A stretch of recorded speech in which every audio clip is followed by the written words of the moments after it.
Good morning guys! So welcome to another day dito sa Kaohsiung, Taiwan. So last night ay sabi ko ay maghanap ako ng night market or makakainan malapit dito sa tinutulayan kong hotel, which is yung Central Hotel dito sa Kaohsiung. Well, paglabas ko kagabi ay a few streets away lang mula dito, 3 blocks ata, ay merong night market dito, yung Liuhe Night Market. At napakahaba ng street guys at maraming mabibili doon. At meron din mga restaurants na katabi sa mga gilid ng street. So nakabili ako guys ng milk tea, the usual. At yung iba pang mga street foods doon sa Liuhe Night Market. Tapos nag-take out na rin ako sa 7-Eleven ng mga bread para meron akong mga pang snacks habang tayo yung gagala. At kahit dito sa hotel meron akong mga snacks. So ngayong araw ang plan ko ay pumunta sa top attractions dito sa Kaohsiung City.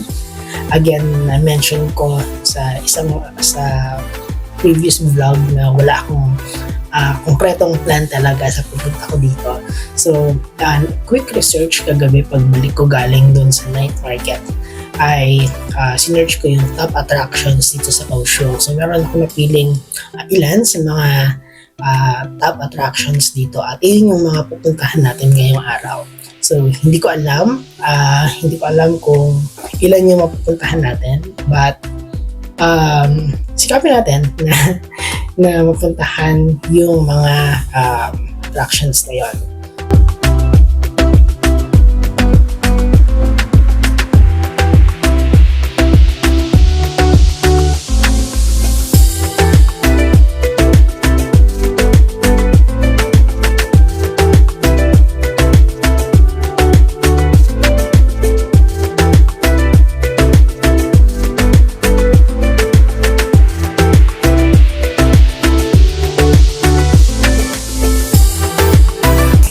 Hey guys, so nandito ako ngayon sa Zoying Station.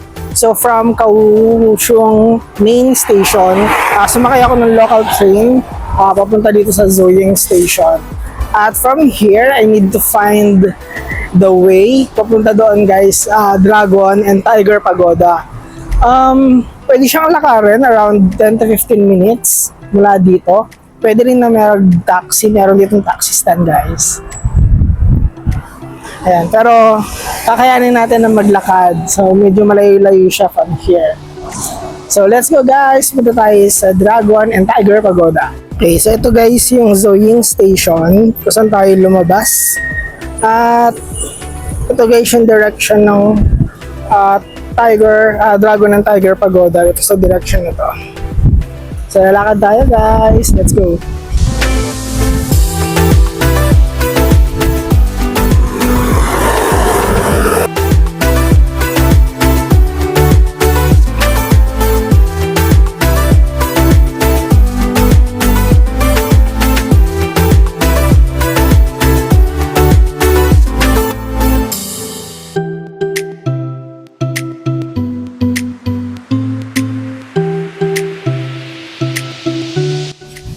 So nilalakad natin guys yung kahabaan nitong Shangli Road going to the Tiger and Dragon Pagoda. Hey guys, so nakarating na ako dito sa Dragon and Tiger Pagoda. So nasa likod ko guys, ito yung Lotus Pond or Lotus Lake sa iba. Ayan. So dito ginaganap guys yung iba't ibang activities and festivals kapag meron dito sa Kaohsiung. Ito guys, sa likod ko, ayun na yung likuran ng pagoda. Pupuntahan natin yan in a bit. Napansin ko guys dito sa area na to, napakatahimik, saka konti lang yung mga tao. So, it's a perfect place para makapag-relax kung gusto niyo ng hindi maingay na lugar. So, bagay na bagay ito sa inyo.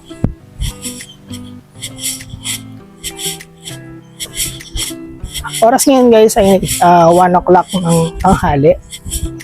At mataas yung araw pero malamig yung hangin.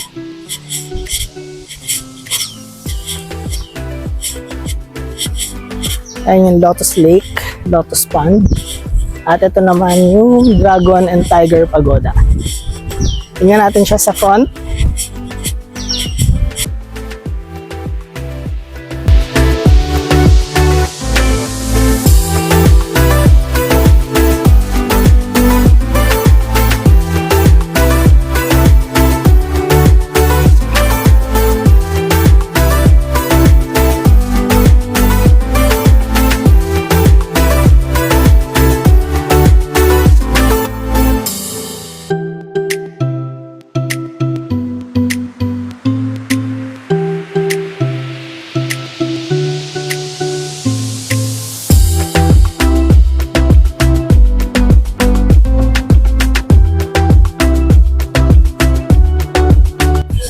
Okay guys, nandito tayo sa harap ng Dragon and Tiger Pagoda. So itong pagoda na ito guys ay ginawa noong 1976. So in Chinese, yung dragon symbolizes nobility and power. Tapos yung tiger naman symbolizes courage and power. So dito sa dalawang pagoda na ito, ang belief ng mga Chinese, kailangan mo pumasok dito sa mouth ng dragon, then lalabas doon sa mouth ng tiger. Yung tiger yung magre-release or yung magpapalayas ng mga bad spirits. So tara guys, subukan natin na pumasok at tingnan ko ano yung mga makikita natin sa loob. Ito pala guys, na pagoda ay 7 stories, pwede siyang akyatin. Then sa loob nito ay merong mga sculptures and yung mga paintings ng mga Chinese. So let's see, pasok tayo sa loob.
At nandito ako guys sa pang 6th level nitong pagoda.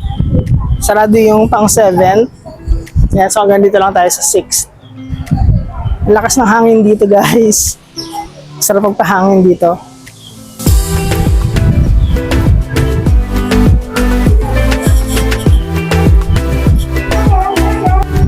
So yun guys yung path. Pasigsag. Tapos kailangan pumasok dito sa Dragon's Head. Then may paikot yan guys. At lalabas naman dito sa Tiger's Head.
Hello guys, so nandito ako ngayon sa Takao Railway Museum.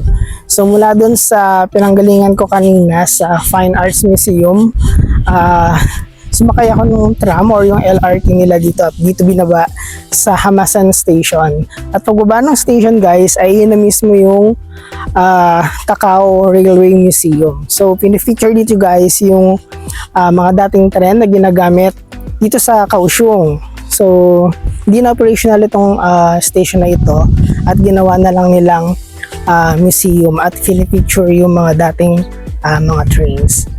So, open park siya guys at free lamang yung yung entrance dito.